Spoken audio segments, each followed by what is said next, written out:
दोस्तों, साल 2023 बॉलीवुड के बड़े बड़े पंडित कह रहे थे कि दोस्तों साल 2023 बॉलीवुड के बड़े बड़े पंडित कह रहे थे कि इस सुपरस्टार का दौर ख़त्म हो चुका है। लोग कह रहे थे कि 65 साल की उम्र में यह बूढ़ा शेर अब दहाड़ नहीं पाएगा। थिएटर्स खाली पड़े थे और फ्लॉप फिल्मों का एक लंबा साया उनके करियर पर मंडरा रहा था। लेकिन फिर अगस्त का वह महीना आता है, एक ऐसा धमाका हुआ जिसके पूरे बॉलीवुड को हिलाकर रख दिया था। थिएटर में लोग कुर्सियों पर खड़े होकर नाच रहे थे। पाकिस्तान का नाम सुनते ही सिंगल स्क्रीन में तालियां रुकने का नाम नहीं ले रही थी। जी हाँ, हम बात कर रहे हैं बॉलीवुड के असली angry young man Sunny Deol की। लेकिन क्या आप जानते हैं कि इस 500 करोड़ी ब्लॉकबस्टर के पीछे 20 साल का वो दर्द छिपा है जिसने सनी देओल को रातों की नींद छीन ली थी।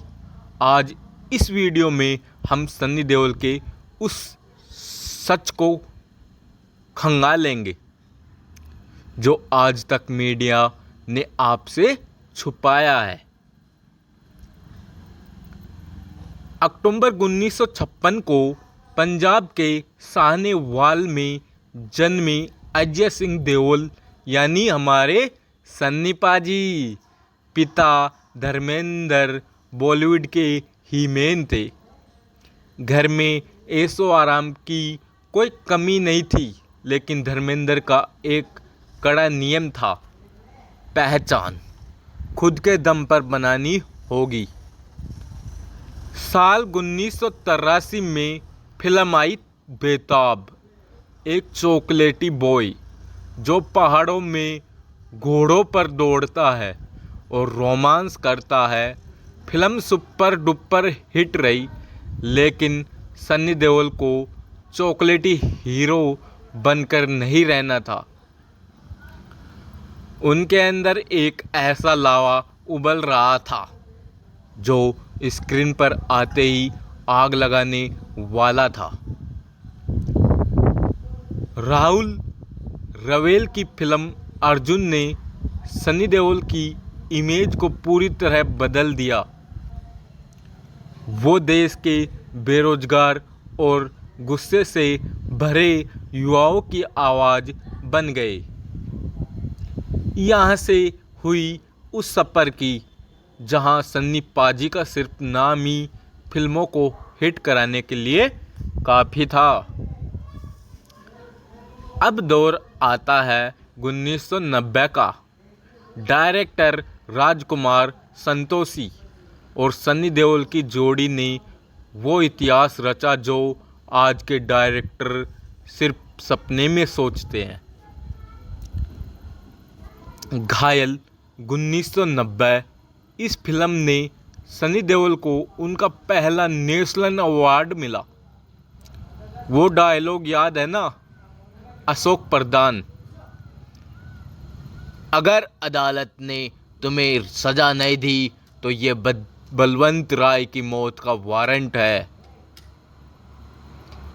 इस पर साइन मेरे होंगे। दामिनी 1993 में फिल्म में सनी देओल का रोल सिर्फ सेकंड हाफ में था। हीरो कोई और था, लेकिन जब सन्नी पाजी कोर्ट रूम में खड़े हुए तो वकील के रूप में उन्होंने जो धाड़ लगाई उसने मेन हीरो को भी पीछे छोड़ दिया।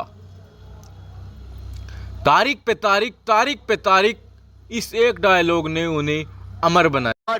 तारीख पर तारीख, तारीख पर तारीख, तारीख पर तारीख, तारीख पर तारीख मिलती रही है, लेकिन इंसाफ नहीं मिला मिलोड, इंसाफ नहीं मिला। मिली है तो सिर्फ ये तारीख दिया। घातक 1996 में ये मजदूर कहाँ थे कातिया, लोहा पिघलाकर उसका आकार बदल देता है। जब कातिया डैनी के सामने सन्नी पाजी चिल्लाए तो थिएटर में सीटियां रुकने का नाम नहीं ले रही थी।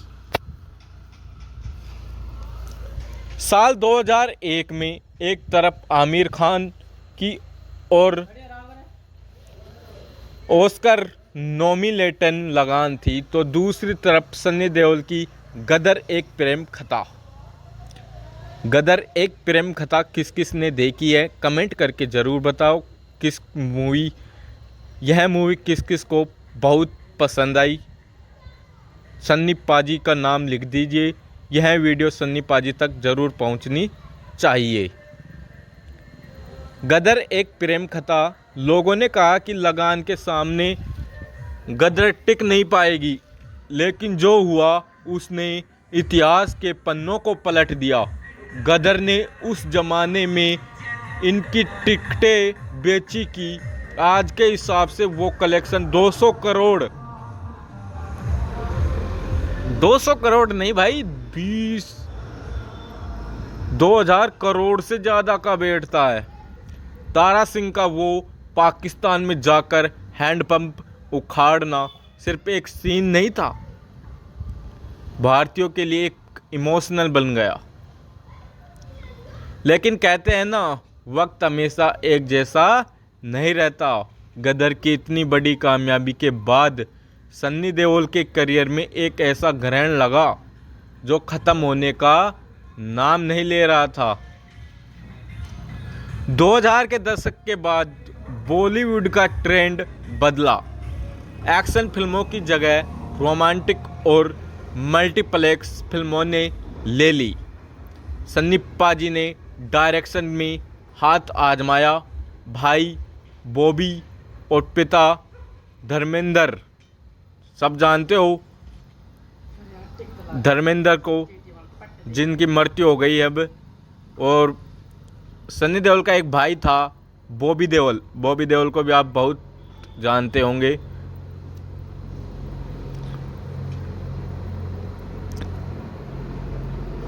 तो शुरू और आगे करते हैं। सन्नी पाजी ने डायरेक्शन में हाथ आजमाया। भाई बॉबी देओल और पिता धर्मेंद्र के साथ यमला पगला दीवाना जैसी कॉमेडी फिल्में की। तीनों बाप बेटों ने एक फिल्म बनाई थी, यमला पगला दीवाना। कैसी लगी थी ये फिल्म आप बताओ। लेकिन वो पुराना रुतबा खो चुका था। एक वक्त ऐसा आया जब सन्नी देओल की फिल्में सीधे OTT या बिना किसी बज के थिएटर में उतर जाती थी। आलोचकों ने लिख दिया था सन्नी देओल का ज़माना गया। दोस्तों बताओ, क्या सच में चला गया था सन्नी देओल का ज़माना?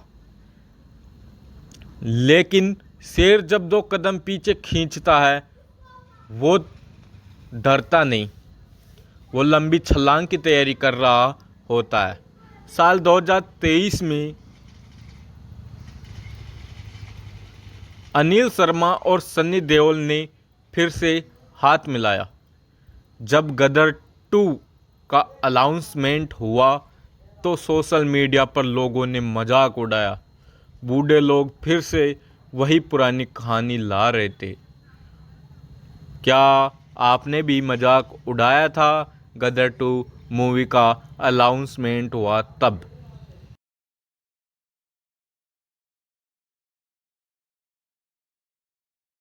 आप इधर से जुड़िए और कहिए हिंदुस्तान जिंदाबाद, हिंदुस्तान जिंदाबाद है, हिंदुस्तान जिंदाबाद है और हिंदुस्तान जिंदाबाद रहेगा।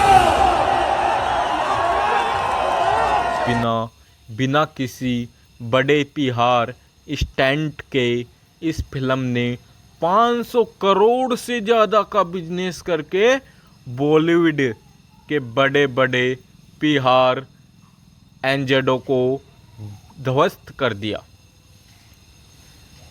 सनी देओल ने साबित कर दिया था कि स्टारडम कमाया जाता है, खरीदा नहीं जाता। आज सनी देओल सिर्फ एक एक्टर नहीं है, वो भारतीय सिनेमा के वो कड़क स्तंभ हैं जिन्होंने हमें सिखाया कि जब पूरी दुनिया आपके खिलाफ खड़ी हो, जब आपके पास काम न हो, तब भी अपने हुनर को, अपनी जनता पर भरोसा रखो।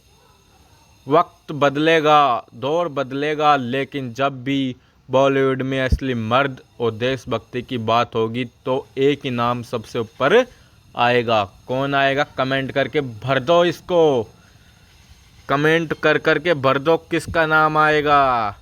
ओनली सिर्फ सनी पाजी, सनी देओल का ही नाम आएगा।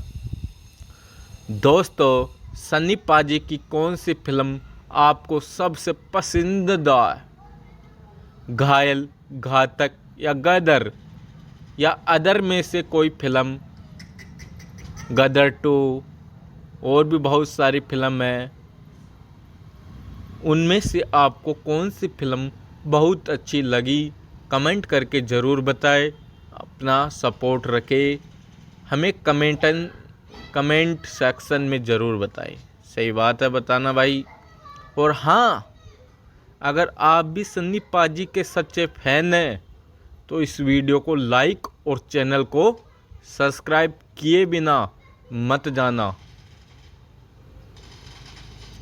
तो दोस्तों, आप सनी देओल के फ़ैन हैं तो इस वीडियो को ज़रूर लाइक करना। बहुत ही 2 घंटे लगे हैं इस वीडियो को बनाने में, तो एक लाइक और एक सब्सक्राइब तो बनता है भाई। मिलते हैं अगली वीडियो में, तब तक के लिए जय हिंद, जय भारत। यार ये कैम करवा के बंदूक को नहीं यार।